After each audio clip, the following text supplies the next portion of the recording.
Hello guys and welcome back to this channel, where today guys I'll be showing you how to delete files on Podia.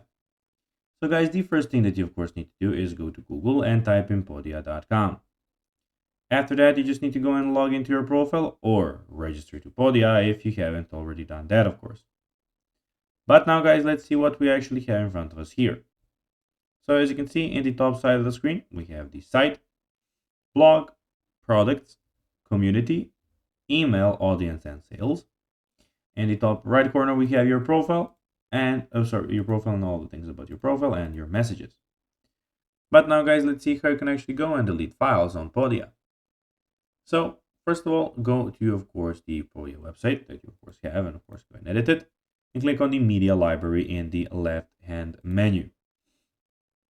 Then when you of course, if you can't find it, you can go into the search bar and find the media library, of course if you have one.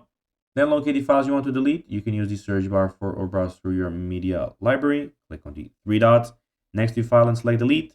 Confirm that you want to delete this file. This action will remove the file from your media library and any access to products. Just please note that deleting files from a media library is permanent and cannot be undone. So guys, that will be everything for this video. I hope that you found this video informative and entertaining, guys.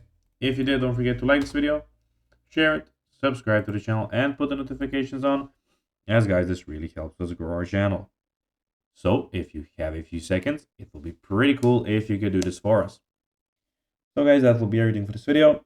I hope you enjoyed it, and guys, as always, I'll be seeing you in the next video on this YouTube channel. Until then, as always, bye guys.